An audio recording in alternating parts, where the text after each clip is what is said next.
Hi friends, good evening. Welcome to LTX classes. మనం daily Hindu news పేపర్లో వస్తున్న important current అఫైర్స్ని prelims and mains point of వ్యూలో తెలుగు మీడియంలో డిస్కస్ చేసుకుంటున్నాం కదా. దాంట్లో భాగంగా ఈరోజు హిందూ న్యూస్ పేపర్లో వచ్చిన ఆర్టికల్స్ ఏమేమి ఉన్నాయి, అవి ఎగ్జామ్ పాయింట్ ఆఫ్ వ్యూలో ఎందుకు ఇంపార్టెంట్, అసలు అవి న్యూస్లో ఎందుకు ఉన్నాయి, దాని బ్యాక్గ్రౌండ్ ఏంటి, ఇవంతా కూడా మనము ఈరోజు డీటెయిల్డ్గా మాట్లాడుకుందాం. Before going to start the session today, ఒక important announcement from LTX classes ఏంటంటే, మీరు యూపీఎస్సీకి కనుక ఆన్లైన్లో ప్రిపేర్ అవ్వాలి అని అనుకుంటున్నట్టయితే ఎల్టీఎక్స్ క్లాసెస్ నుంచి యూపీఎస్సీ ఇన్ఫినిటీ ప్రోగ్రామ్ అనే ప్రోగ్రామ్ ఉంది. సో దీంట్లో మీకు లైవ్ అండ్ రికార్డెడ్ క్లాసెస్ ఇవ్వడం జరుగుతుంది. దీంట్లో వచ్చేసి మీకు GS, prelims cum mains, NCERT foundation, current affairs, CSAT, ప్రిలిమ్స్కి సంబంధించినటువంటి టెస్ట్ సిరీస్, మెయిన్స్కి సంబంధించినటువంటి ఆన్సర్ రైటింగ్ ప్రోగ్రామ్ అన్నీ కూడా మొత్తం యాజ్ ఏ హోల్ ప్యాకేజ్ మీకు 80,000 రూపీస్కి యూపీఎస్సీ ఇన్ఫినిటీ కింద ఇవ్వడం జరుగుతుందన్నమాట. అండ్ ఈ 80,000 మీరు అట్ ఎ టైం ఏమీ పే చేయాల్సిన అవసరం లేదు. పర్ మంత్ 8,000 రూపీస్ లాగా మీరు పే చేసుకోవచ్చు, ఈఎంఐ లాగా. ఓకే. అండ్ ఈ కోర్స్ వచ్చేసి మీకు లైఫ్ టైం వ్యాలిడిటీ తోటి ఇవ్వడం జరుగుతుంది. అంటే మీరు ఒక్కసారి ఫీ పే చేసినట్టయితే మీరు ఎన్ని నెంబర్ ఆఫ్ యూపీఎస్సీ అటెంప్ట్స్కైనా కూడా దీన్ని యూజ్ చేసుకోవచ్చు without paying any additional fee. And ఇంకోటి ఏంటి అని అంటే, యూపీఎస్సీ ఇన్ఫినిటీ ప్రోగ్రామ్ మీకు ఎల్టీఎక్స్ క్లాసెస్లో తెలుగు మీడియంలో కూడా అవైలబుల్గా ఉందన్నమాట. అంటే మీరు తెలుగు మీడియంలో కనుక సివిల్స్కి ప్రిపేర్ అవ్వాలి అనుకుంటున్నట్టయితే మీరు యూపీఎస్సీ ఇన్ఫినిటీ తెలుగు మీడియం కోర్సెస్ని కూడా తీసుకోవచ్చు. అండ్ టోటల్ ఎక్స్పర్ట్ ఫ్యాకల్టీ చేత ప్యూర్ తెలుగు మీడియంలో కంటెంట్ కూడా మీకు తెలుగులోనే ఇవ్వడం జరుగుతుంది. సో చాలా హెల్ప్ఫుల్గా ఉంటుంది తెలుగులో ప్రిపేర్ అయ్యే ఆస్పిరెంట్స్కి. అండ్ అంతేకాకుండా ఆఫ్లైన్లో కనుక మీరు తీసుకోవాలి అనుకుంటున్నట్టయితే ఎల్టీఎక్స్ క్లాసెస్ వైజాగ్ బ్రాంచ్లో మీరు ఈ ప్రోగ్రామ్కి సబ్స్క్రైబ్ అవ్వచ్చు. సో వీటికి సంబంధించి మీకు ఏదైనా డౌట్స్ ఉన్నా, డెమో వీడియోస్ ఏదైనా చూడాలి అని అనుకుంటున్నా కూడా you can contact this number. Or else మీరు ఎల్టీఎక్స్ క్లాసెస్ యాప్ని డౌన్లోడ్ చేసుకుంటే మీకు మిగతా కోర్సెస్ ఏమేమి అవైలబుల్గా ఉన్నాయని కూడా తెలుస్తుంది. అండ్ ఈ 80,000 రూపీస్ ఫీజు ఏదైతే ఉందో అది 31st January వరకు మాత్రమే వ్యాలిడ్, తర్వాత హైక్ అవ్వచ్చు. సో మీరు ఈలోపు ఈ ప్రోగ్రామ్కి సబ్స్క్రైబ్ చేసుకోండి.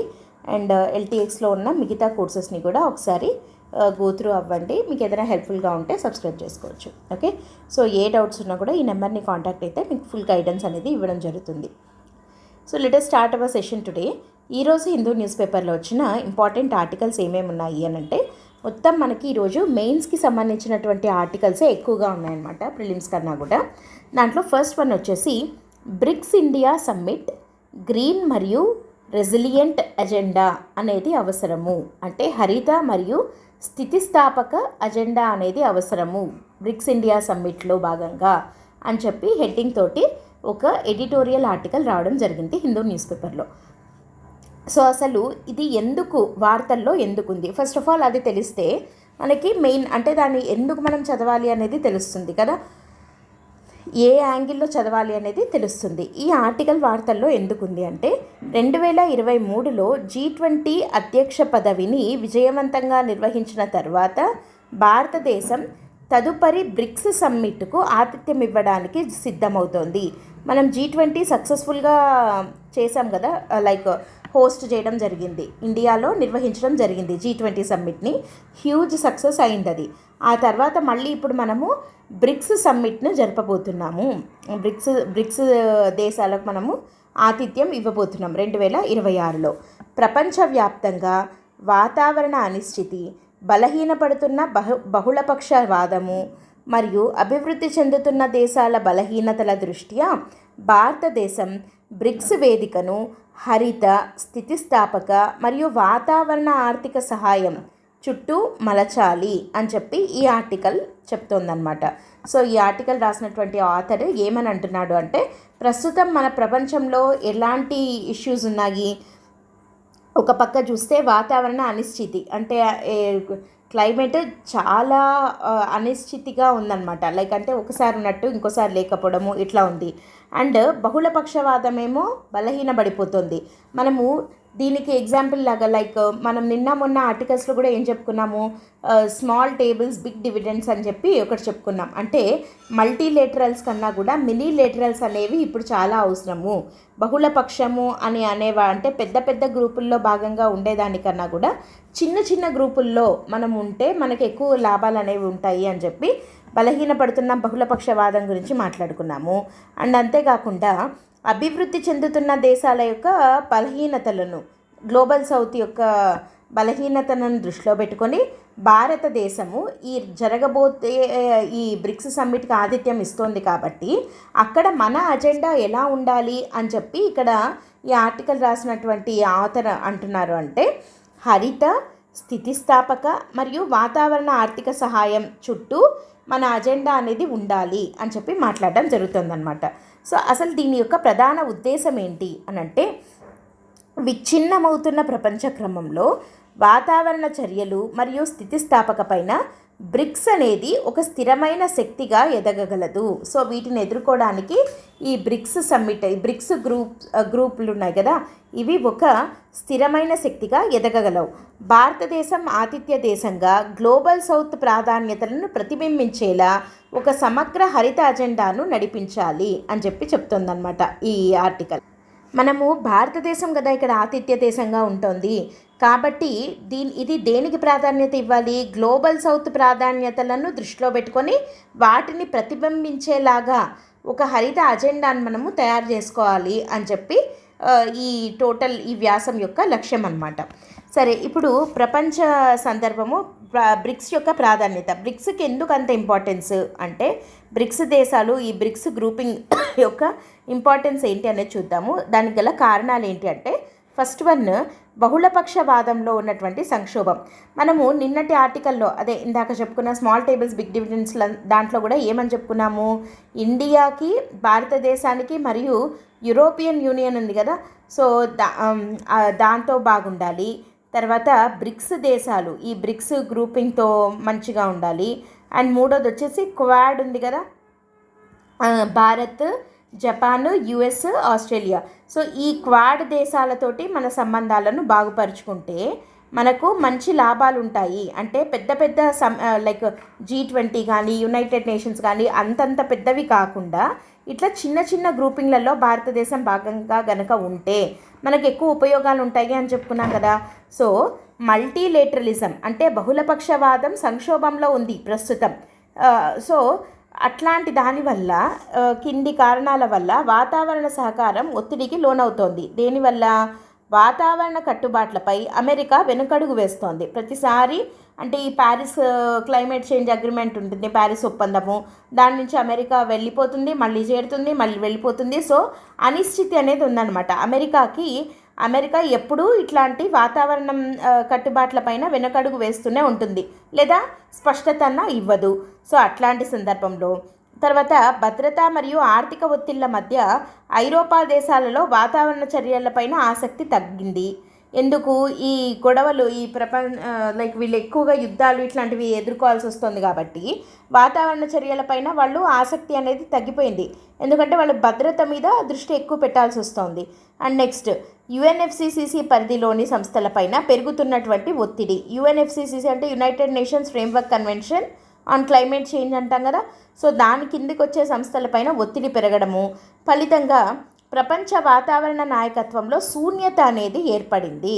సో ఈ శూన్యతను పూడ్చడానికి, ఈ వాక్యూమ్ని ఫిల్ చేయడానికి భారతదేశము పర్టికులర్గా బ్రిక్స్ గ్రూపు, ఈ బ్రిక్స్ గ్రూపింగ్ ఉంది కదా, దీంట్లో మళ్ళీ పర్టికులర్గా భారతదేశం అనేది నాయకత్వం తీసుకునే దానికి చాలా మంచి స్కోప్ ఉన్నటువంటి టైం పీరియడ్లో మనం ఉన్నామన్నమాట. ఎందుకంటే శూన్యత అనేది ఏర్పడింది ఇక్కడ. ఎందుకు? బహుళపక్షవాదంలో సంక్షోభం ఏర్పడడంతో ఒక శూన్యత అనేది ఉంది, దాన్ని మనం ఫిల్ చేయాల్సి ఉంటుంది. ఆ ఫిల్ చేయడం కూడా ఎలా చేయాలి అని అంటున్నాము, ఒక హరిత స్థితిస్థాపక అజెండాతో మనము ఈ బ్రిక్స్ సమ్మిట్ని వాడుకొని ఆ శూన్యతను నింపే ప్రయత్నాన్ని భారతదేశం చేయాలి అని చెప్పి ఇక్కడ మాట్లాడుతున్నాం అనమాట. అండ్ నెక్స్ట్, బ్రిక్స్ దేశాల ఉమ్మడి ఆందోళనగా వాతావరణ మార్పు. బ్రిక్స్ దేశాలలో కనిపిస్తున్న వాతావరణ ప్రభావాలు. ఈ బ్రిక్స్ దేశాలు వాతావరణ మార్పు గురించి ఎందుకంత ఆందోళన చెందుతున్నాయి అంటే, ముందు ఆ దేశాలు ఎదుర్కొంటున్నటువంటి వాతావరణ మార్పు వల్ల కలిగే ప్రమాదాలు ఏంటి అనేది ఒకసారి చూస్తే, రష్యాలో పర్మాఫ్రోస్ట్ కరగడం అనేది ఎక్కువైతోంది. మంచుగడ్డలు అంటాం కదా, పర్మాఫ్రోస్ట్ అంటే దానివల్ల హార్మ్ఫుల్ గ్యాసెస్ రిలీజ్ అవుతాయి. సో కాబట్టి రష్యా అనేది ఈ వాతావరణ మార్పు వల్ల ఈ ఇబ్బందిని ఎదుర్కొంటోంది. బ్రెజిల్ విషయానికి వస్తే అమెజాన్ అడవులపైన విపరీతమైన ఒత్తిడి. ఊరికే మనకి ఈ అమెజాన్ అడవులకు నిప్పంటుకోవడం ఇట్లాంటివి చూస్తున్నాం కదా, ఫారెస్ట్ ఫైట్స్. సో అవి ఎక్కువ అవుతున్నాయి. భారత్ మరియు చైనాలలో హిమాలయాల సున్నితత్వం, ఇక్కడ మా పర్మాఫ్రోస్ట్ కరిగినట్టే ఇక్కడ హిమాలయాలు స్నో మెల్టింగ్ అనేది అవుతోంది ఇండియాలో, చైనాలో. అండ్ దక్షిణాఫ్రికా విషయానికి వస్తే తీర ప్రాంత మరియు నదీ పరివాహక ముప్పులు. సో అంటే ఒక్కొక్క దేశం బ్రిక్స్ గ్రూపింగ్లో Brazil, Russia, India, China, South Africa కదా, వీటిల్లో ఒక్కొక్క దేశము వాతావరణ మార్పు వల్ల ఒక్కొక్క రకమైన సమస్యను ఎదుర్కొంటోంది. అది సమస్య అనే కన్నా కూడా పెను ప్రమాదం అని చెప్పచ్చు. వాతావరణ మార్పులు మౌలిక సదుపాయాలు, జీవనోపాధి మరియు పర్యావరణ వ్యవస్థలను ప్రమాదంలోకి నెట్టేస్తున్నాయి. కాబట్టి ఈ ఉమ్మడి గ్రూపింగ్, ఈ బ్రిక్స్ దేశాలు ఉన్నాయి కదా, వీళ్ళ యొక్క ఉమ్మడి ఆందోళన వాతావరణ మార్పు. సో వాతావరణ మార్పును ఎదుర్కోకపోతే ఈ బ్రిక్స్ గ్రూప్లో ఉన్న ప్రతి ఒక్క దేశము మనం ఇందాక చెప్పుకున్న ఒక్కొక్క వాతావరణ మార్పు వల్ల కలిగే ప్రమాదాలను ఎదుర్కోవాల్సి వస్తుంది. అది ఆల్రెడీ ఎదుర్కొంటోంది. అవి ఇంకా పెను ప్రమాదంగా మారే అవకాశం కూడా ఉందన్నమాట. సో చర్య తీసుకోవడానికి బ్రిక్స్ ఎందుకు సరైన వేదిక అని అంటున్నాం. ఎందుకు అనంటే ఆర్థిక మరియు జనాభా బలం బ్రిక్స్లో. సో ఇక్కడ మనం ఒకసారి చూస్తే అంటే మనకి ఇప్పుడు బ్రిక్స్ అనేది, ఈ గ్రూప్ అనేది విస్తరించింది కదా. కొత్తగా ఏమేం చేరాయి ఇందులో? Egypt, Ethiopia, Indonesia, Iran, UAE ఇవన్నీ చేరడంతో బ్రిక్స్ అనేది విస్తరించింది. సో ప్రస్తుతము ప్రపంచ జనాభాలో బ్రిక్స్ యొక్క బ్రిక్స్ ఎంత వాటా ఉంది అంటే 50%. అంటే సగం ప్రపంచం ఇక్కడే ఉంది బ్రిక్స్ గ్రూప్లో. అట్లాంటి బ్రిక్స్ సమ్మిట్కు అండ్ ఇంకా చూద్దాం ఉండండి. ప్రపంచ జనాభాలో సుమారు 50%, ప్రపంచ జీడిపిలో సుమారు 40%, ప్రపంచ వాణిజ్యంలో 26% ప్రాతినిధ్యాన్ని వహిస్తోంది. సో ప్రపంచ చర్చల్లో బ్రిక్స్ బలమైన ప్రభావాన్ని చూపించగలదు, ఖచ్చితంగా చూపించగలదు. ఎందుకు? జనాభా వైజ్ చూస్తే 50% అంటే సగం, అండ్ జీడిపి వైజ్ చూస్తే 40%. అండ్ వాణిజ్యం, ట్రేడ్ విషయానికి వస్తే 26% వాణిజ్యంకి ఈ బ్రిక్స్ గ్రూప్ అనేది ప్రాతినిధ్యాన్ని వహిస్తోంది. ఇట్లాంటి ఫ్యాక్ట్స్ మనము కంపల్సరీగా ఆన్సర్లలో ఇట్లాంటి గ్రూపింగ్ రిలేటెడ్గా వచ్చినప్పుడు రాయాల్సి ఉంటుంది. అండ్ ఈసారి బ్రిక్స్ సమ్మిట్ భారతదేశమే ఆతిథ్యం వహిస్తోంది కాబట్టి ఇది మనకి ఇంకా రాబోయే టైంలో కూడా చాలా న్యూస్లో ఉంటుంది. సో ప్రతిసారి మనము ఈ ఫ్యాక్ట్స్ని మీరు వెంటనే గుర్తు తెచ్చుకోవాలన్నమాట. ఇది పాపులేషన్లో షేరు, జనాభాలో వాటా 50%, తర్వాత జీడిపిలో వాటా ఎంత అంటే 40%, వాణిజ్యంలో వాటా ఎంత అంటే 26%. సో ఈ రకంగా మనము బ్రిక్స్ దేశాల యొక్క ఫ్యాక్ట్స్ని మనము చూసుకోవాల్సి ఉంటుందన్నమాట. అండ్ వాతావరణ నిర్వహణ అందుకని అంటే ఇంత ఇంపార్టెంట్ ఉన్నటువంటి గ్రూపింగ్ కాబట్టే అట్లాంటి అంటే ఈ బ్రిక్స్ దేశాలు గనక ఒక అజెండాని నిర్ణయించుకొని దానికి తగినట్టుగా గనక ఫాలో అయితే ఆల్మోస్ట్ ప్రపంచంలో ఉన్న సగం మంది దాన్నే ఫాలో అవుతున్నట్టు కాబట్టి ఎక్కువ మార్పును మనము తీసుకొని రాగలము. అండ్ అట్లాంటి అతిపెద్ద గ్రూపింగ్కు ఇండియా భాగస్వామి అవ్వడము, అందులో ప్లస్ దానికి మనం ఆతిథ్యం ఇవ్వడము, అంతేకాకుండా మనం అజెండాని రూపొందించే అవకాశం రావడము, ఆ అజెండా గనక హరిత స్థితిస్థాపక అజెండా గనక అయితే మనము చాలా మంచి మార్పును తీసుకొని రాగలుగుతాము అని చెప్పి ఈ ఆర్టికల్లో చెప్పడం జరుగుతుంది. ఇక్కడ వాతావరణ నిర్వహణలో అనుభవం, బ్రెజిల్, దక్షిణాఫ్రికా, భారత్, చైనాలతో కూడిన బేసిక్ కూటమి. బేసిక్ అంటే ఈ బేసిక్ అనేది మళ్ళీ ఒక కూటమి అనమాట, బ్రిక్స్ లాగా. బేసిక్ అంటే ఏంటి అంటే బ్రెజిల్, తర్వాత south Africa, India, China. So ఇది బేసిక్ కూటమి. ఇది వాతావరణ చర్చలను ఎప్పటి నుండో ప్రభావితం చేస్తోంది ఈ బేసిక్ కూటమి అనేది. అండ్ ఈ బేసిక్ కూటమిలో ఉండేటివే కదా మనకు బ్రిక్స్లో ఉన్నాయి కాబట్టి, అంటే రష్యా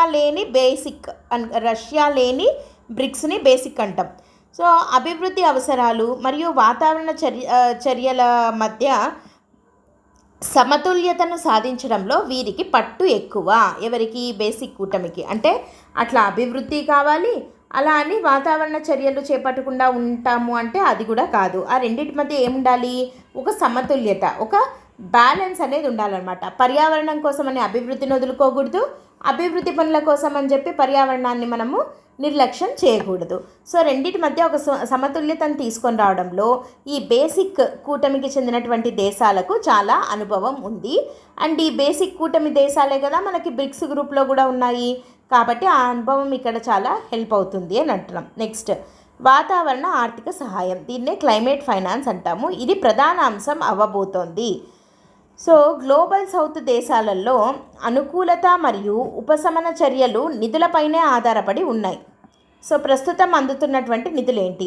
ఇక్కడ అనుకూలత అంటే అడాప్టేషన్ అంటే ఆ వాతావరణ మార్పుకు మనము అనుకూలంగా మనం మారడము, తర్వాత వాతావరణ మార్పుల వల్ల జరిగే వాటి నుంచి మిటిగేషన్ అంటే ఉపశమన చర్యలు, ఏవి కావాలన్నా ఏం కావాలి, నిధులపైనే మనము ఆధారపడి ఉన్నాము. సో ఇప్పుడు మనకు ఇక్కడ అందుతున్నటువంటి నిధులేంటి? ఈ వాతావరణ ఆర్థిక సహాయం కింద ఇవి ఎట్లా ఉన్నాయి అంటే ఇవి అరకొరగా ఉన్నాయి అండ్ కఠినమైన షరతులతో కూడి ఉన్నాయి. అది కూడా ముఖ్యంగా ఇక్కడ మనం ఏమంటున్నాము అంటే ఇవి ఉపశమన చర్యలకే ఎక్కువ కేటాయించబడుతున్నాయి. సో ఉపశమన చర్యలకు అంటే అడాప్టేషన్, అసలు ఈ వాతావరణ మార్పు వల్ల జరిగే ప్రమాదాలను అడ్డుకోవడం అనే దానికి కాకుండా జరిగిన తర్వాత ఉపశమనానికే ఎక్కువగా ఈ ఆర్థిక సహాయాన్ని అందిస్తున్నారు. సో ఇక్కడ మనకు పరిష్కారాలు ఏంటి అని అంటే BRICS leaders framework declaration on climate finance అనే దానిని బలోపేతం చేయాలి. ప్రపంచ బ్యాంకు, అంతర్జాతీయ ద్రవ్యనిధి IMF ఉంది కదా, ఇంటర్నేషనల్ మానిటరీ ఫండ్, సో వీటిని భాగస్వామిగా చేయడం వీటిల్లో. అండ్ న్యూ డెవలప్మెంట్ బ్యాంక్, ఈ న్యూ డెవలప్మెంట్ బ్యాంక్ అనేది బ్రిక్స్ బ్యాంక్ అంటామన్నమాట దీన్ని, అంటే ఈ బ్రిక్స్ దేశాల యొక్క బ్యాంక్ లాంటిది ఇది. సో దీని యొక్క పాత్రను విస్తరించాలి. అంతర్జాతీయ ఆర్థిక వ్యవస్థలో సంస్కరణలు లేకుండా వాతావరణ లక్ష్యాలు అనేవి సాధించడం అనేది అసాధ్యము. సో కాబట్టి ఆర్థిక వ్యవస్థలో సంస్కరణలు తీసుకొని వచ్చి న్యూ డెవలప్మెంట్ బ్యాంక్ యొక్క పాత్రను పెంచడము, ప్రపంచ బ్యాంకు IMF యొక్క భాగస్వామ్యం పెంచడము దీంట్లో, అండ్ ఇవి చేయడం ద్వారా మాత్రమే మనము వాతావరణ లక్ష్యాలను చేరుకోగలుగుతాము. సో ఆర్థిక సహాయము, ఆర్థిక సంస్కరణలు చేసినప్పుడు మాత్రమే ఆ లక్ష్యాన్ని మనము అందుకోగలము అని చెప్పి అంటున్నాం. తర్వాత యూరోపియన్ యూనియన్ యొక్క carbon border adjustment mechanism CBAM అని ఉంది కదా, దీనివల్ల కొన్ని నష్టాలు కలుగుతున్నాయి. ఏంటవి అంటే అభివృద్ధి చెందుతున్న దేశాలపైన జరిమానాలు పడే అవకాశం ఉంది. తర్వాత UNFCCC సూత్రాలను బలహీనపరచడం, ఏంటిది CBDR అంటాం, అంటే common but differentiated responsibilities. Common but differentiated responsibilities అంటే ఏ దేశం అయితే ఎక్కువగా పొల్యూట్ చేస్తుందో పొల్యూటర్ పేస్ ప్రిన్సిపల్ అంటామన్నమాట. అంటే ఏదైతే ఎక్కువగా కాలుష్యానికి కారకం అవుతుందో దానికి తగినట్టే ఆ దేశానికి రెస్పాన్సిబిలిటీస్ అనేవి ఉంటాయి ఆ కాలుష్య నివారణకు సంబంధించి. సో అది ఇక్కడ బలహీనపడుతుంది with carbon border adjustment mechanism. ఎందుకు అనంటే వీళ్ళు ఇక్కడ పొల్యూషన్ ఇప్పుడు సపోజ్ A అనే ఒక కంట్రీ ఉందనుకోండి, ఇది ఎంత పొల్యూషన్ అయినా ఎంత కాలుష్యాన్నైనా విడుదల చేస్తుంది. ఇంకొక B అనే ఒక చిన్న అభివృద్ధి చెందుతున్న లేదా అభివృద్ధి చెందని దేశాలు కొన్ని ఉంటాయి, అండర్ డెవలప్డ్. సో అదొక కంట్రీ అనుకుందాము.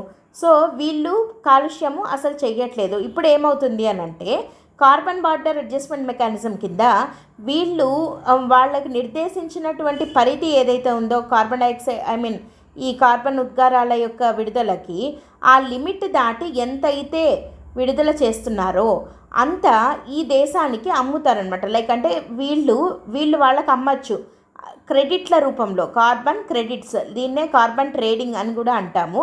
సో ఆ క్రెడిట్ల రూపంలో A అనే కంట్రీకి అమ్మితే గనక అప్పుడు ఏమవుతుంది, వీళ్ళ దగ్గర కాలుష్యం అనేది పెరుగుతూనే ఉంది అండ్ వీళ్ళ దగ్గర మాత్రము ఏ లెవెల్లో ఉందో అంతే ఉంది. కాకపోతే వీళ్ళు క్రెడిట్లు తీసుకొని వీళ్ళ దగ్గర నుంచి A అనే కంట్రీ B అనే దగ్గర నుంచి క్రెడిట్లను కొన్నట్టు అవుతుంది. కానీ ఇక్కడ ఏమవుతుంది, polluter pay principles, common but differentiated responsibilities అనేది ఇక్కడ బలహీన పడుతోంది. సో ఇక్కడ బ్రిక్స్ ఏం చేయగలదు, ఈ బ్రిక్స్ గ్రూపింగ్ ఏం చేయగలదు అంటే గ్లోబల్ సౌత్ తరపున ఉమ్మడి గళంగా మన అజెండా ఏంటి అని వినిపించగలదు. తర్వాత వాతావరణం పేరుతో జరిగే ఏకపక్ష వాణిజ్య రక్షణవాదాన్ని అడ్డుకోవడం కూడా చేయగలదు. అంటే రెండిటి మధ్య సమతుల్యతను తీసుకొని రాగలదు, అభివృద్ధికి పర్యావరణ పరిరక్షణకి మధ్య అని చెప్పి అంటున్నాం అన్నమాట. అండ్ నెక్స్ట్, బ్రిక్స్ వేదిక పైన భారత్కు ఉన్నటువంటి వ్యూహాత్మక అవకాశం ఏంటి అని అంటే దౌత్యపరమైన బలం అంటే డిప్లొమాటిక్ క్యాపిటల్ అంటాం. అంటే G20 ద్వారా భారత్ తన సామర్థ్యాన్ని నిరూపించుకుంది. భౌగోళిక రాజకీయాలను సమతుల్యత చేయడం, గ్లోబల్ సౌత్కు నాయకత్వం వహించడం, తర్వాత మల్టీ అలైన్మెంట్ పాటించడం అంటే బహుళ దేశాలతో సంబంధాలు, ఒక దేశంతో కాకుండా రకరకాల దేశాలతో సంబంధాలను పాటించడం. తర్వాత జాతీయ ప్రయోజనాలు ఏంటి? వాతావరణ స్థితిస్థాపకత, భారత్ యొక్క అభివృద్ధి అవసరాలు, మౌలిక సదుపాయాల రక్షణ, ఆహార మరియు నీటి భద్రతతో ముడిపడి ఉంది. సో ఇవి జాతీయ ప్రయోజనాలు. తర్వాత వ్యూహాత్మక సమతుల్యత, బలమైన బ్రిక్స్ వాతావరణ అజెండా వల్ల ఏమవుతుంది? హరిత నాయకత్వంలో చైనా ఆధిపత్యాన్ని మనం కొంచెం తగ్గించవచ్చు. సో ఇక్కడ మనం ప్రూవ్ చేసుకుంటాం కాబట్టి. తర్వాత ఏకాభిప్రాయాన్ని సృష్టించే దేశంగా భారత్ ప్రతిష్ట పెరుగుతుంది. సో ఇప్పుడు ఫైనల్గా భారతదేశం ఏం చేయాలి అంటే స్థితిస్థాపకతకు ప్రాధాన్యత ఇవ్వాలి, ఆర్థిక సంస్కరణలు తీసుకొని రావడం పైన దృష్టి పెట్టాలి, సాంకేతికత మరియు ఇంధన మార్పు గురించి చర్చించాలి, అండ్ ఉమ్మడి గళాన్ని వినిపించాలి. సో ఇది భారత్ చేయాల్సినటువంటి పని. సరే, ఇప్పుడు ఇది సిలబస్లో దేని కిందికి వస్తుంది అంటే జిఎస్ పేపర్ 2లో అంతర్జాతీయ కూటములు బ్రిక్స్ గ్రూపింగ్ ఉంది కదా, దాని కింద గ్లోబల్ గవర్నెన్స్, భారతదేశ విదేశాంగ విధానం కిందికి వస్తుందన్నమాట ఇది. సో జిఎస్ 2 పేపర్లో వస్తుంది ఇది. అండ్ దీని మీద క్వశ్చన్స్ ఎలా రావచ్చు అని అంటే బలహీనపడుతున్న బహుళపక్ష వాతావరణ పాలన నేపథ్యంలో బ్రిక్స్ ఒక స్థిరమైన శక్తిగా ఎలా ఎదగగలదో పరిశీలించండి, ఆతిథ్య దేశంగా భారతదేశం యొక్క పాత్ర ఏంటి, ఇట్లా 15 మార్కులు అడగచ్చు. లేదా జిఎస్ 3 కిందికి కూడా అడగచ్చు. దీన్ని ఎలా అడగచ్చు అంటే గ్లోబల్ సౌత్లో వాతావరణ చర్యలకు ఆర్థిక సహాయం ఎందుకు కీలకం, బ్రిక్స్ సందర్భంలో చర్చించండి. ఇది జిఎస్ 3లో ఎన్విరాన్మెంట్ కింద వస్తుందన్నమాట. దీనికన్నా మనకి దీనికే ఎక్కువ స్కోప్ ఉంది, జిఎస్ 2 కింద అడిగేదానికే ఎక్కువ అవకాశం ఉందన్నమాట. సో ఫైనల్గా ఒకవేళ దీని మీద వస్తే మనం ఆన్సర్ని ఎట్లా కన్క్లూడ్ చేసుకోవచ్చు అంటే ప్రపంచ వాతావరణ నాయకత్వం విచ్ఛిన్నమైన వేళ అభివృద్ధి మరియు సుస్థిరతను అనుసంధానించే అరుదైన వేదికను బ్రిక్స్ అందిస్తోంది. ఈ కూటమిని భారతదేశం నడిపించడం ద్వారా దీనిని ఒక హరిత, స్థితిస్థాపక మరియు సమానత్వంతో కూడిన ప్రపంచ క్రమానికి ప్రతినిధిగా మార్చొచ్చు. సో బ్రిక్స్ను కేవలం మనము ఒక ఆర్థిక కూటమిగా కాకుండా ఎలా చూడాలి, వాతావరణ సమానత్వానికి మరియు గ్లోబల్ సౌత్ ప్రయోజనాలకు రక్షణ కవచంగా చిత్రీకరించవచ్చు అని చెప్పి ఆన్సర్ని మనం కన్క్లూడ్ చేయొచ్చు. అంటే ఈ బ్రిక్స్ గ్రూప్ అనేది మనము ఎంతసేపు ఉన్నా ఒక ఆర్థిక కూటమిగా చూడకూడదు, వాతావరణ సమానత్వానికి, గ్లోబల్ సౌత్ యొక్క ప్రయోజనాలకు రక్షణ కవచంగా లేదా దాని యొక్క ఉమ్మడి గళంగా మనం ఈ బ్రిక్స్ని గ్రూపింగ్ని చూడొచ్చు. అట్లాంటి బ్రిక్స్ సమ్మిట్కు 2026లో భారతదేశం ఆతిథ్యం ఇవ్వబోతోంది. కాబట్టి ఇది మనకి ఎగ్జామ్ పాయింట్ ఆఫ్ వ్యూలో ఈ పర్టికులర్ టాపిక్ చాలా చాలా చాలా ఇంపార్టెంట్. అండ్ రానున్న రోజుల్లో ఆ సమ్మిట్ జరిగే టైంలో అసలు ఏం జరిగింది, దాని యొక్క ఫైనల్ అవుట్కమ్స్ ఏమేమి ఉన్నాయి ఆ సమ్మిట్వి, అవంతా కూడా మళ్ళీ మనం డిస్కస్ చేసుకున్నాము. ఎగ్జామ్కి అది very important, most expected, definitely expected topic ఇది, క్వశ్చన్ ఇది సివిల్స్ మెయిన్స్లో ఈసారి. ఓకే, సో ఇది హిందూలో వచ్చినటువంటి ఫస్ట్ ఆర్టికల్. సెకండ్ ఆర్టికల్ వచ్చేసి హిమాలయాల పర్యావరణ విధ్వంసం ఒక ప్రమాదకర హెచ్చరిక, ఎకోసైడ్ అంటారనమాట దీన్ని. మామూలుగా మనం జినోసైడ్, సూసైడ్ అట్లా అంటాం కదా, అట్లా ఎకోసైడ్ అంటే ఏంటంటే పర్యావరణ విధ్వంసం అన్నమాట. సో హిమాలయాల పర్యావరణ విధ్వంసం అనేది ఒక ప్రమాదకర హెచ్చరిక. సో ఇది మనకి ఈ జిఎస్ 3 కిందికి వెళ్తుంది. వెరీ ఇంపార్టెంట్ టాపిక్ ఇది హిమాలయాస్ గురించి. సో ఇది అసలు వార్తల్లో ఎందుకు ఉంది అంటే ఒక పర్టికులర్ రీజన్తో లేదనమాట, కొన్ని పరిణామాల నేపథ్యంలో ఈ ఆర్టికల్ అనేది రావడం జరిగింది. ఏంటది అని అంటే 2025లో పెరిగినటువంటి ప్రకృతి విపత్తులు. For example Himachal Pradesh, ఉత్తరాఖండ్లలో ఏమయ్యాయి, Megha సంఘర్షణలు, cloud bursts అంటాం కదా, ఇవి పెరిగాయి. తర్వాత కొండ చర్యలు విరిగిపడ్డం, ల్యాండ్ స్లైడ్స్ అంటాం అవి. తర్వాత మంచు తుఫానులు మరియు ఆకస్మిక వరదలు, ఫ్లాష్ ఫ్లడ్స్ వల్ల దాదాపు 4000 మందికి పైగా మరణించడం జరిగింది. కేవలం ఒక సంవత్సరంలో ఈ ప్రకృతి విపత్తుల కారణంగా దాదాపు 4000 మంది పైగా మరణించడం జరిగిందనమాట. సో ఈ పెరిగిన ప్రకృతి విపత్తుల నేపథ్యంలో రెండోది వచ్చేసి మౌలిక సదుపాయాల ప్రాజెక్టులు. చార్ధామ్ వంటి రోడ్డు విస్తరణ పనుల కోసము హిమాలయాల సున్నిత ప్రాంతాలలో వేలాది దేవదారు వృక్షాలను నరికేయడానికి పాలనాపరమైన అనుమతులు లభించాయి.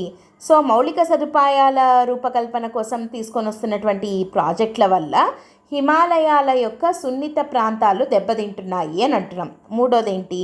నిబంధనల ఉల్లంఘన, పర్యావరణ పరిరక్షణ చర్యలు, శాస్త్రీయ అంచనాలు మరియు సుప్రీంకోర్టు లేదా ఎన్జిటి నేషనల్ గ్రీన్ ట్రిబ్యునల్ అంటాం కదా, సో వీటి యొక్క హెచ్చరికలను పక్కన పెట్టి మౌలిక సదుపాయాల కల్పనకే మొగ్గు చూపుతుండడం వల్ల హిమాలయాలకు కోలుకోలేని నష్టం వాటిల్లుతోంది. అండ్ ఈ పరిణామాలను ఎడిటోరియల్ హిమాలయాల్లో జరుగుతున్న పర్యావరణ విధ్వంసంగా అభివర్ణించింది.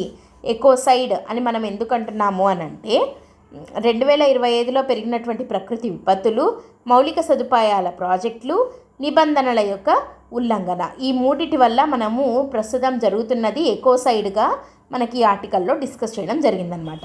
సో అసలు ఈ ఆర్టికల్లో ఏమని వాదిస్తున్నారంటే పర్యావరణ సున్నితత్వము, శాస్త్రీయ అంచనాలు మరియు పర్యావరణ దూరదృష్టి లేకుండా హిమాలయాల్లో చేపట్టే అభివృద్ధి పనులు ఆ ప్రాంతాన్ని విపత్తుల కేంద్రంగా మారుస్తున్నాయి. ఒక శాస్త్రీయత లేదు, ఒక శాస్త్రీయ అంచనా లేదు. అంటే ఇప్పుడు ఒక పని చేస్తున్నాము, హిమాలయాస్ దగ్గర ఒక అభివృద్ధి ప్రాజెక్టుని ఏదైనా ఒకటి తీసుకొని వస్తున్నాము అని అంటే దానికి ఎన్విరాన్మెంటల్ ఇంపాక్ట్ అసెస్మెంట్ అంటాం కదా మనము. అంటే ఆ పని చేయడం వల్ల వాతావరణం పైన దాని ప్రభావ అంచనా ఎలా ఉంటుంది అనేది వేయకుండా, శాస్త్రీయంగా దాని గురించి అంచనా లేకుండా, పర్యావరణ సున్నితత్వాన్ని దృష్టిలో పెట్టుకోకుండా, వాతావరణ దూరదృష్టి లేకుండా హిమాలయాల్లో చేపట్టే అభివృద్ధి పనులు ఆ ప్రాంతాన్ని విపత్తు కేంద్రంగా మారుస్తున్నాయి. అంటే విపరీతంగా విపత్తులు అక్కడ పెరిగిపోతున్నాయి అన్నమాట వీటి వల్ల. సో హిమాలయాల పర్యావరణ ప్రాముఖ్యత ఎందుకంత ఇంపార్టెంట్ అని అంటే వాతావరణము, జలవనరులు, ప్రపంచంలోనే అత్యంత వాతావరణ సున్నిత ప్రాంతాల్లో హిమాలయాలు ఒకటి. అండ్ ప్రపంచ సగటు కన్నా ఇక్కడ ఉష్ణోగ్రతలు 50% వేగంగా పెరుగుతున్నాయి. ఇది చాలా చాలా ఇంపార్టెంట్. ప్రపంచ సగటున ఏమంటారు మనకి ఉష్ణోగ్రతలు ఎంత పెరుగుతున్నాయో హిమాలయాల్లో అంతకన్నా 50% ఎక్కువగా పెరుగుతున్నాయి అన్నమాట. సో హిమాలయాల్లో 50% ఎక్కువగా సగటు కన్నా 50% ఎక్కువగా ఉష్ణోగ్రతలు పెరిగితే అక్కడ ఎదురయ్యే మొట్టమొదటి ప్రమాదం ఏంటి అని అంటే ఈ స్నో మెల్టింగ్, అంటే మంచు కరుగుతుంది. కరిగితే ఏమవుతుంది? దానివల్ల రకరకాల నష్టాలు ఉన్నాయి. అవి ఏంటి అని అంటే లైక్ నదులలో హిమాలయన్ రివర్స్ ఉంటాయి కదా, హిమాలయ నదులు ఉంటాయి కదా, సో వాటి యొక్క ప్రవాహం పెరగడము, తర్వాత లేక్ అవుట్బర్స్ట్స్ వస్తాయి, ఈ అక్కడ ఉన్నటువంటి సరస్సులు ఉంటాయి కదా అవి పొంగి పొర్లడము, తర్వాత కొండ చర్యలు విరిగిపడ్డము, లోపల మట్టి అదంతా బలహీనపడము, హిమాలయాలు లోపల పక్క అంతా బలహీనపడము, అక్కడ ఉన్నటువంటి నివసించే హిమాలయాల దగ్గర నివసించే ప్రజలు తీవ్రమైన సమస్యలు ఎదుర్కొంటారు. అక్కడ ఉన్నటువంటి తర్వాత వృక్షాలకు, మొక్కలకు, వీటికన్నిటికీ చాలా ప్రమాదము. అండ్ మనకి సముద్ర మట్టం కూడా పెరుగుతుంది. దానివల్ల అక్కడ చుట్టుపక్కల ఉన్నటువంటి ప్రజలు కూడా చాలా తీవ్ర పరిస్థితులు ఎదుర్కోవాల్సి వస్తుంది. అన్నిటికన్నా ఈవెన్ మనకి మాన్సూన్స్ కూడా దెబ్బతింటాయి. ఓకే, సో గంగా, యమున, బ్రహ్మపుత్ర వంటి ప్రధాన నదులకు హిమాలయాలు జన్మస్థానము. దాదాపు కొన్ని కోట్ల మందికి నీటి భద్రతను అందిస్తున్నాయి ఇవి, కాబట్టి చాలా ఇంపార్టెంట్. తర్వాత ప్రకృతి విపత్తుల నుండి రక్షణ. అడవులు, ముఖ్యంగా దేవదారు అడవులు, కొండ చర్యలు, మంచు తుఫానులు వంటి మరియు గ్లేజియర్ వరదల నుండి ఇవి రక్షణ కల్పిస్తాయి. దేవదారు వృక్షాలు అంటాం అక్కడ. సో దేవదారు వృక్షాలు ఏం చేస్తాయంటే కొండ చర్యలు, మంచు తుఫాన్లు, తర్వాత గ్లేజియల్, ఇందాక చెప్పుకున్నామే GLOFs అంటామన్నమాట వీటిని. అంటే గ్లేజియల్ లేక్ అవుట్బర్స్ట్ ఫ్లడ్స్ అని. సో అంటే అక్కడ ఉన్నటువంటి గ్లేజియర్లు అంటే మంచు కొండలు ఉంటాయి కదా, అవి కరిగి అక్కడ ఉన్నటువంటి లేక్స్ అంటే సరస్సుల్లోకి వెళ్తాయి. సో అవి ఎక్కువగా కరగడం వల్ల ఏమవుతుంది? అవుట్బర్స్ట్ అంటే ఇట్లా బయటికి పొంగిపోతాయి అన్నమాట. దానివల్ల వరదల్లాగా వస్తాయి. సో వాటి నుండి ఈ దేవదారు వృక్షాలే కాపాడతాయి. అడవుల నరికివేత వల్ల విపత్తుల తీవ్రత అనేది విపరీతమవుతుంది. ఇక్కడ ఏం జరుగుతోంది ఇప్పుడు అనంటే ప్రస్తుతం మనం చార్ధామ్ అంటాం కదా, హరిద్వార్, రిషికేష్, కేదార్నాథ్, బద్రీనాథ్, ఈ నాలుగిటిని చార్ధామ్ అంటాము. సో ఈ చార్ధామ్ టూరిజం కోసం అని చెప్పి, చార్ధామ్ ప్రాజెక్ట్ అని చెప్పి రోడ్డు విస్తరణ పనులు చేపడుతున్నారనమాట. ఆ రోడ్డు విస్తరణ కోసం ఏం చేస్తున్నారు? ఆ ప్రాంతంలో ఉండే దేవదారు వృక్షాలను విపరీతంగా కొట్టేస్తున్నారు. సో కాబట్టి అట్లా జరగకుండా అట్లా జరిగితే ఏమవుతుంది అని అంటున్నాము, అక్కడ చాలా సున్నితమైన ఏరియా కాబట్టి మనం ఇట్లాంటి ప్రమాదాలను ఎదుర్కోవాల్సి వస్తుంది. దేవదారు అడవుల యొక్క ప్రాధాన్యత ఏంటి అంటే పర్యావరణ విధులు. ఇవి ఏం చేస్తాయి, లోతైన వేర్లు ఉంటాయి వీటికి, దేవదారు వృక్షాలకు. ఇవి హిమాలయాల సున్నిత మృత్తికను గట్టిగా పట్టి ఉంచుతాయి. ఇక్కడ ఏమవుతుందంటే హిమాలయాస్లో ఇట్లా లైక్ అవి కొండ ఇది కాబట్టి అక్కడ ఉన్నటువంటి సాయిల్స్ లూజ్గా ఉంటాయన్నమాట. కానీ ఇక్కడ దేవదారు వృక్షాల యొక్క వేర్లు చాలా లోతుగా ఉంటాయి కాబట్టి ఆ లోతైన వేర్లు ఏం చేస్తాయి అంటే అక్కడ ఉన్నటువంటి ఆ సున్నితమైన మృతికని ఇట్లా గట్టిగా పట్టుకొని ఆపగలుగుతాయి. అంటే లైక్ గట్టిగా నిలబడేలాగా చేయగలుగుతాయి అన్నమాట. అట్లాంటిది ఆ వృక్షాలను కొట్టేస్తే ఏమవుతుంది, అది నిలబడదు. మట్టి నిలబడకపోతే ఏమవుతుంది, లూజ్ అయిపోతుంది. లూజ్ అయిపోతే కొండ చర్యలన్నీ ఇట్లా విరిగి పడతాయి అన్నమాట. అండ్ నీటి నియంత్రణ చేయగలవు. ఇవి మైక్రో క్లైమేట్ మరియు నదీ ప్రవాహ ఉష్ణోగ్రతలని నియంత్రిస్తాయి. తర్వాత నదీ ఆరోగ్యం. దేవదారు చెట్లకు యాంటీ మైక్రోబియల్ గుణాలు ఉంటాయి. అంటే ఎట్లాంటి ఈ ఏమంటారు మైక్రోబియల్ ఇవి లేకుండా యాంటీ మైక్రోబియల్ గుణాలు ఉంటాయన్నమాట. ఇవి గంగా నది వంటి నదుల పర్యావరణాన్ని కాపాడుతాయి. సో దేవదారు చెట్లను నరికేసి వేరే చోట మొక్కలు నాటినప్పటికీ వాటి సహజ పర్యావరణ విధులను భర్తీ చేయడము అనేది సాధ్యం కాదు. ఇక్కడ నరికేసి ఇంకో చోట ఎక్కడో నాటుతాము అని అంటే అవి ఎక్కడ ఉండాలో అక్కడ ఉంటేనే కదా అక్కడ మనకి వాటి నిధులను అవి సక్రమంగా నిర్వర్తించగలుగుతాయి. సో నెక్స్ట్, ప్రస్తుత మౌలిక సదుపాయాల పనుల్లో ఉన్నటువంటి లోపాలు ఏంటి అంటే ఫస్ట్ది చార్ధామ్ రోడ్డు విస్తరణ ప్రాజెక్టు. ఇది విచ్ఛిన్నమైన పర్యావరణ ప్రభావ అంచనాలు, ఫ్రాగ్మెంటెడ్ ఈఐఏ ఉంది ఇక్కడ. సున్నితమైన భూభాగంలో తప్పుడు రోడ్డు వెడల్పు ప్రమాణాలను పాటిస్తున్నారు. తర్వాత కొండలను నిలువుగా కోయడం వల్ల భూమి అస్థిరత అనేది పెరుగుతుంది. తర్వాత వ్యర్థాలను నేరుగా నదుల్లోకి పారబోయడము, ఇవన్నీ చేస్తున్నారు చార్ధామ్ విస్తరణలో భాగంగా. 800కు పైగా క్రియాశీల కొండ చర్యల మండలాలు ఏర్పడ్డాయి. యాక్టివ్ ల్యాండ్ స్లైడ్ జోన్స్ ఏర్పడడం జరిగిందనమాట చార్ధామ్ ప్రాజెక్టులో. నెక్స్ట్, శాస్త్రీయ మరియు పాలనా వైఫల్యాలు. ఈ ప్రాంతము మెయిన్ సెంట్రల్ ట్రస్ట్ అత్యంత భూకంప ముప్పు ఉన్నటువంటి ప్రాంతంలో ఉంది. అండ్ ఇది national mission for sustaining the Himalayan ecosystem లక్ష్యాలకు విరుద్ధంగా ఉంది. ఇది మనకి చాలా ఇంపార్టెంట్ అనమాట ఇది. సో ఇది national mission for sustaining the Himalayan ecosystem అని చెప్పి తీసుకొని రావడం జరిగింది. ఈ లక్ష్యాలకు విరుద్ధంగా ఈ చార్ధామ్ ప్రాజెక్ట్ ఎక్స్పాన్షన్ అనేది జరుగుతోంది, విస్తరణ అనేది జరుగుతుంది. నెక్స్ట్, రిస్క్ మల్టిప్లయర్గా వాతావరణ మార్పు. ఇవి ఉన్నవే ముందే రిస్కులు అయితే దాన్ని మల్టిప్లై అంటే ఇంకా ఎక్కువ చేస్తూ వాతావరణ మార్పు అనేది మానవ తప్పిదాల వల్ల కలిగే విపత్తుల తీవ్రతను ఇంకా పెంచుతోంది. అంటే మల్టిప్లై చేస్తోంది, ఇంకా ఎక్కువ అయ్యేలాగా చేస్తుంది అన్నమాట. అస్థిరమైన వర్షపాతము, వేగంగా కరుగుతున్న హిమానీ నదాలు, తర్వాత ఆకస్మిక వరదలు, ఆ తర్వాత దీర్ఘకాలిక నీటి ఎద్దడికి దారితీస్తాయి.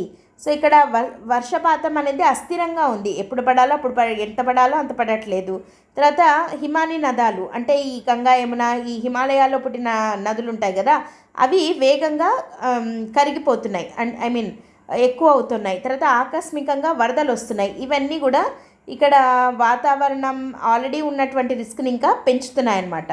అండ్ పాలనాపరమైన వైఫల్యాలు ఏంటి, స్థితిస్థాపకత అంటే రెసిలియన్స్ కంటే స్వల్పకాలిక ఆర్థిక ప్రయోజనాలకు ఎక్కువగా ప్రాధాన్యత ఇస్తున్నారు. భూ వినియోగ ప్రణాళికలో లోపాలు మరియు క్వారీయింగ్ కెపాసిటీ అంచనా అనేది వేయకపోవడము, తర్వాత క్యారీయింగ్ కెపాసిటీ అంచనాని వేయకపోవడము, స్థానిక పరిజ్ఞానాన్ని మరియు సమాజాలను విస్మరించడం అంటే లోకల్గా ఉన్నటువంటి పీపుల్ యొక్క విజ్ఞానాన్ని ఉపయోగించుకోకపోవడం అనేది కూడా ఒక అతిపెద్ద పాలనా వైఫల్యం అని చెప్పచ్చు అనమాట. సో ఇక్కడ విపత్తు స్థితిస్థాపకన అనేది చూస్తే ఇది అభివృద్ధికి వ్యతిరేక పోరాటం కాదు, ఇది శాస్త్రీయమైన పర్యావరణహిత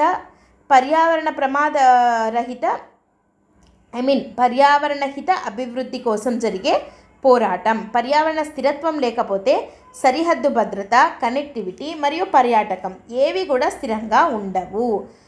సో అభివృద్ధికి వ్యతిరేకం కాదు ఇక్కడ ఎవరు. అభివృద్ధి ఎలా ఉండాలి, శాస్త్రీయంగా ఉండాలి, పర్యావరణ హితంగా ఉండాలి. సో దానికోసం జరిగేటువంటి పోరాటం అన్నమాట ఇది. ఎందుకు అంటే పర్యావరణ స్థిరత్వం కనుక లేకపోతే సరిహద్దు భద్రత ఉండదు, కనెక్టివిటీ ఉండదు, పర్యాటకం కూడా దెబ్బతింటుంది. సో మరి ఇప్పుడు ఏం చేయాలి అంటే రోడ్డు విస్తరణ కంటే స్థితిస్థాపక ప్రాధాన్యత ఇచ్చే ప్రణాళికలను రూపొందించాలి. సమగ్ర పర్యావరణ ప్రభావ అంచనా అనేది ఖచ్చితంగా తీసుకోవాలి. పాత దేవదారు అడవులకు పూర్తి రక్షణ కల్పించాలి.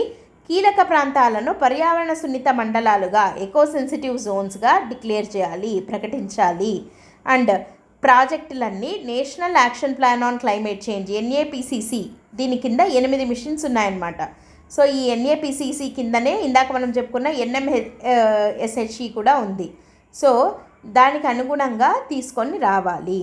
సో ఇది ఫైనల్గా సిలబస్లో దేని కిందకి వస్తుంది అంటే GS 3 కిందకి వస్తుంది, లేదా అభివృద్ధి మరియు సుస్థిరత, వాతావరణ మార్పు మరియు మానవ మనుగడ, ఇట్లా ఎస్ఏ టాపిక్గా కూడా దీన్ని అడిగే అవకాశం ఉంది. అండ్ ఒకవేళ క్వశ్చన్గా కనుక అడిగితే హిమాలయ ప్రాంతంలో పెరుగుతున్న ప్రకృతి విపత్తులను అశాస్త్రీయమైన అభివృద్ధి పనులే ప్రధాన కారణం, చర్చించండి అని అడగచ్చు. సో ఇది ఇంపార్టెంట్. అండ్ నెక్స్ట్, హిమాలయాల్లో మౌలిక సదుపాయాల కల్పనకు వేరే అభివృద్ధి నమూనా అనేది ఎందుకు అవసరమో వివరించండి, ఇట్లయినా అడగచ్చు. దీనికన్నా first question very very important. So ఫైనల్గా మనం ఆన్సర్ని ఎట్లా కన్క్లూడ్ చేయొచ్చు అంటే హిమాలయాలు కేవలం మౌలిక సదుపాయాల విస్తరణకు ఒక స్థలం మాత్రమే కాదు, ఇవి భారత ఉపఖండానికే పర్యావరణ పునాది. వేగవంతమైన అభివృద్ధి కోసం వాటి సున్నితత్వాన్ని విస్మరించడము కోలుకోలేని పర్యావరణ విధ్వంసానికి దారితీస్తోంది. హిమాలయాల అభివృద్ధిని పర్యావరణ శాస్త్రం మరియు వాతావరణ స్థితిస్థాపకతో అనుసంధానించకపోతే భారతదేశం తన అత్యంత ముఖ్యమైన సహజ రక్షణ కవచాన్ని అంటే ఏవి హిమాలయాలను శాశ్వత విపత్తు ప్రాంతంగా మార్చుకునే ప్రమాదం ఉంది అని చెప్పి ఆన్సర్ని కన్క్లూడ్ చేయొచ్చు అనమాట. థర్డ్ ఆర్టికల్ వచ్చేసి ఆసియా పసిఫిక్ ప్రాంతం 2030 నాటికి మలేరియా నిర్మూలన దిశగా సరైన మార్గంలోనే ఉందా, 2030కి మలేరియాని కంప్లీట్గా నిర్మూలించాలి అని చెప్పి ఒక టార్గెట్ ఉంది. సో అసలు దానికి అది ఆ దారిలో మనం ఉన్నామా లేదా అనేది ఇక్కడ ఉన్నటువంటి ఆర్టికల్. ఫస్ట్ ఇది వార్తల్లో ఎందుకు ఉంది అనేది ఒకసారి మనం చూద్దాం. డిసెంబర్ 2025లో ప్రపంచ ఆరోగ్య సంస్థ WHO ఉంది కదా, వరల్డ్ హెల్త్ ఆర్గనైజేషన్, వీళ్ళు వరల్డ్ మలేరియా రిపోర్ట్ 2025 అనే దాన్ని ఇవ్వడం జరిగింది. దీని ఆధారంగా ఈ విశ్లేషణ అనేది చేయబడింది. ఇది 2030 నాటికి ప్రపంచ మలేరియా నిర్మూలన లక్ష్యం దిశగా సాధించినటువంటి పురోగతిని అంచనా వేస్తోంది. అసలు ఎంతవరకు మనం పురోగతిని సాధించాము 2030 నాటికి మలేరియా నిర్మూలన అనే లక్ష్యంలో ఏమేం చేయాలి అనే దాని గురించి చర్చిస్తుంది.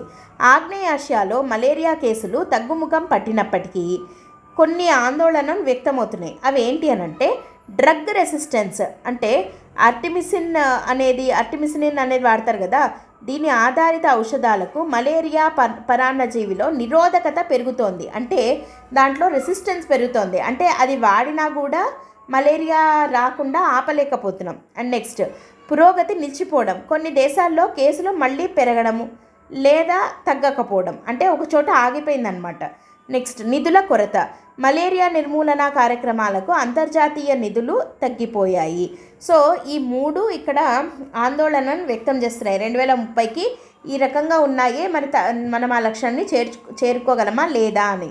సో ఇక్కడ క్వశ్చన్ ఏంటి అనంటే జీవ సంబంధమైన ఔషధ నిరోధకత, ఆర్థిక మరియు నిర్వహణాపరమైన అడ్డంకుల దృష్ట్యా ఆసియా పసిఫిక్ ప్రాంతం 2030 నాటికి మలేరియా నియంత్రణ స్థాయి నుండి నిర్మూలన స్థాయికి తగిన వేగంతో వెళ్తోందా అనేది ఈ ఆర్టికల్ డిస్కస్ చేస్తోంది. అంటే నియంత్రణ అంటే కంట్రోల్ చేశాం ఇప్పుడు, కానీ ఏ స్థాయి నుండి ఏ స్థాయికి వెళ్ళాలి, ఆసియా పసిఫిక్ దేశాలు నియంత్రణ స్థాయి నుండి నిర్మూలన స్థాయికి మారాలి. సో అట్లా మారుతున్నాయా లేదా, దాంట్లో ఉన్నటువంటి పురోగతి ఏంటి అనేది ఈ ఆర్టికల్ చెప్తోందన్నమాట. సో వరల్డ్ మలేరియా రిపోర్ట్ అని చెప్పి WHO ఇచ్చిందన్నాం కదా, ప్రపంచ ఆరోగ్య సంస్థ, అది ఏం చెప్పింది అనేది చూద్దాం.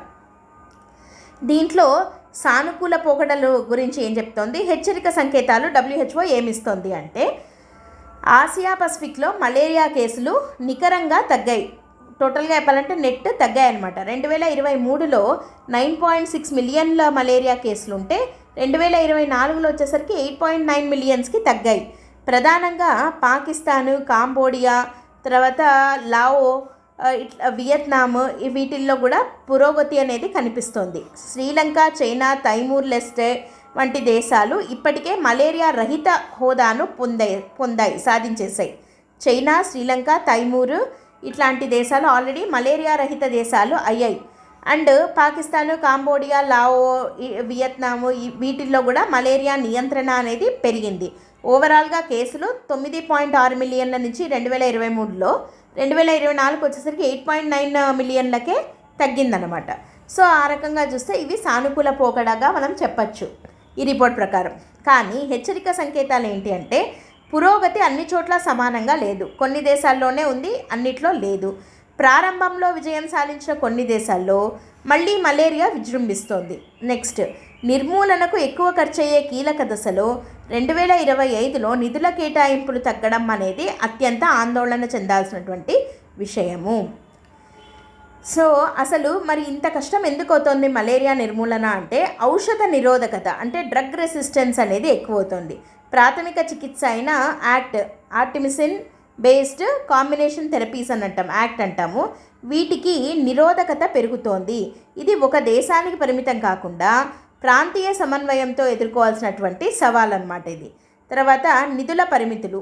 సో ఔషధ నిరోధకత ఒక ఇబ్బంది అయితే నిధుల పరిమితి అనేది రెండో ఇబ్బంది. ప్రపంచవ్యాప్తంగా మలేరియా నిధులు తగ్గుతున్నాయి, కానీ నిర్మూలన దశలో అత్యంత ఖరీదైన క్షేత్రస్థాయి వ్యూహాలు అవసరం. నిధులు తగ్గితే మలేరియా మళ్ళీ పుంజుకునే ప్రమాదం ఉంది, కాబట్టి అది రెండో ఇబ్బంది. మూడో ఇబ్బంది ఏంటి? క్షేత్రస్థాయి సవాళ్లు. వలస కూలీలు, అటవీ ప్రాంతాల్లో నివసించే ప్రజలు మరియు సరిహద్దు ప్రాంతాల్లో ఉండే వాళ్ళల్లో మలేరియా భారం అనేది ఎక్కువ అవుతుందన్నమాట. సో సాంప్రదాయ దోమల నివారణ పద్ధతులు అనేవి ఇక్కడంతగా పనిచేయటం లేదు. దేశాల మధ్య సరిహద్దుల ద్వారా వ్యాప్తి చెందే ముప్పు ఎక్కువగా ఉంది మలేరియా విషయంలో. కాబట్టి ఇక్కడ ఆందోళన చెందాల్సినటువంటి విషయం అంటే మలేరియా నివారణ ఎందుకు కష్టమవుతోంది అని అంటే ఒకటి వచ్చేసి ఔషధ నిరోధకత పెరగడము, నిధుల పరిమితులు అంటే నిధులు తగ్గడము, మూడోది క్షేత్రస్థాయిలో చాలా సవాళ్లను ఎదుర్కోవాల్సి వస్తుందన్నమాట. ఆసియా పసిఫిక్ సందర్భంలో భారతదేశ పరిస్థితి ఏంటి అని అంటే భారతదేశం ఏం లక్ష్యం పెట్టుకుంది అంటే 2027 నాటికి దేశీయంగా ఒకే ఒక్క కేసు కూడా నమోదు కాకూడదు. అంటే ఒక్క కేసు కూడా నమోదు కాకూడదు అంటే జీరో ఇండిజినస్ కేసెస్. భారతదేశంలో ఎట్లాంటి కేసులు ఉండకూడదు 2027 నాటికే. 2030 నాటికి పూర్తి నిర్మూలన సాధించాలి అని చెప్పి ఇండిజినస్గా అంటే మనకు కొత్తగా భారతదేశంలో ఎట్లాంటి కేసులు రాకూడదు, 30 నాటికి పూర్తిగా నిర్మూలన సాధించాలి అని చెప్పి భారతదేశం లక్ష్యాన్ని పెట్టుకుంది. మనం సాధించిన విజయాలు ఏంటి అంటే 2015 నుండి చూస్తే మలేరియా కేసులు మరియు మరణాలలో భారీగా తగ్గుదల నమోదైంది. తర్వాత national framework for malaria elimination అని చెప్పి ఒక ప్రోగ్రాం పెట్టుకున్నాము. దీని ద్వారా బలమైన పర్యవేక్షణ అనేది జరుగుతోంది. కానీ ఆందోళన చెందాల్సిన అంశాలు ఏంటి భారతదేశం ప్రకారము అంటే ఇటీవల డేటా ప్రకారం కొన్ని చోట్ల కేసులు తగ్గకుండా స్థిరంగా ఉన్నాయి, లేదా కొన్ని చోట్ల అయితే ఇంకా పెరుగుతున్నాయి కూడా. అందుకని ఆందోళన చెందాలి. ముఖ్యంగా ఈశాన్య రాష్ట్రాలు మరియు అటవీ ప్రాంతాలలో మలేరియా భారం అనేది ఇంకా ఎక్కువగానే ఉంది. సో ఈ పరంగా భారత్ విజయం సాధించాలంటే ఏం చేయాలి అని అంటే నియంత్రణ నుండి మనం నిర్మూలనకు మారాలి. అంటే కేవలం లక్షణాలు ఆధారంగా కాకుండా ప్రతి ఒక్క కేసును నిశ్చితంగా పర్యవేక్షించే కేస్ బేస్డ్ సర్వైలెన్స్ విధానాన్ని అవలంబించాలి. తర్వాత నిఘా పెరగాలి. ప్రతి ఇన్ఫెక్షన్ పైన తక్షణమే ప్రజారోగ్య చర్యలు తీసుకోవాలి. ప్రైవేట్ రంగంలో నమోదయ్యే కేసులకు కూడా ప్రభుత్వ వ్యవస్థతో అనుసంధానం చేసుకోవాలి. అప్పుడు మాత్రమే మనం ఆ లక్ష్యాన్ని చేరుకోగలం. తర్వాత ప్రాంతీయ సహకారం కావాలి. ఇక్కడ పొరుగు దేశాల నుండి వ్యాప్తి చెందకుండా సరిహద్దుల వద్ద సమన్వయాన్ని మనం పెంచుకోవాలి. అప్పుడు ఒక దేశం నుంచి ఇంకో దేశానికి ఈ మలేరియా వ్యాప్తి అనేది మనం కంట్రోల్ చేయొచ్చు అనమాట. తర్వాత కొత్త పరికరాల పాత్ర. వ్యాక్సిన్లు WHO సిఫార్సు చేసిన మలేరియా వ్యాక్సిన్లు RTS మరియు R21 ఇట్లాంటివి వ్యాక్సిన్స్. దీనివల్ల ప్రయోజనం ఏంటంటే పిల్లల్లో మలేరియా యొక్క తీవ్రతను మరియు మరణాలను తగ్గిస్తాయి. కానీ వ్యాక్సిన్లు కేవలము అదనపు రక్షణ మాత్రమే. ఇక్కడ ఏం కావాలి? నిఘా మరియు దోమలను నియంత్రించాలి. సో ఇవి ప్రత్యామ్నాయం కావన్నమాట. వ్యాక్సిన్లు అనేవి రాకుండా కొంచెం సేఫ్ సైడ్ ఉండేదానికి వేస్తాము, అంతేగాని ఇవి ప్రత్యామ్నాయం కాదు. మరి అసలు యాక్చువల్గా మనం ఏం చేయాలి? దోమల యొక్క నియంత్రణ అనేది చేయాలి. అప్పుడే మలేరియాని అడ్డుకోగలుగుతామన్నమాట. సో నేడు పెట్టే తక్కువ పెట్టుబడి భవిష్యత్తులో భారీ ఖర్చులను తగ్గిస్తుంది. మలేరియా నిర్మూలన పైన పెట్టే ప్రతి డాలరు ఆరోగ్య సంరక్షణ ఖర్చులను తగ్గిస్తుంది, తర్వాత ఉత్పాదకతను పెంచుతుంది, సమాజం యొక్క స్థితిస్థాపకతను బలపరుస్తుంది. సో ఓవరాల్గా ఈ టాపిక్ దేని కిందకి వస్తుంది అంటే GS2లో ప్రజారోగ్య పాలన మనకి పబ్లిక్ హెల్త్ కిందకి వస్తుంది. వెల్ఫేర్ మెకానిజం దాంట్లో హెల్త్ ఉంటుంది కదా, దాని కిందకి వస్తుంది. దీని మీద క్వశ్చన్స్ అడగాలంటే 2030 నాటికి మలేరియా నిర్మూలన సాధించడంలో భారతదేశం యొక్క సన్నద్ధతను అంచనా వేయండి, అట్లా క్వశ్చన్ అడిగేదానికి అవకాశం ఉంది 10 మార్కులకి GS2లో. ఫైనల్గా ఏమంటున్నాం, ఆసియా పసిఫిక్ ప్రాంతం మలేరియాను తగ్గించడంలో గొప్ప పురోగతి సాధించినప్పటికీ ఔషధ నిరోధకత మరియు నిధుల కొరత వంటి సవాళ్లు 2030 లక్ష్యాన్ని అడ్డుకోవచ్చు.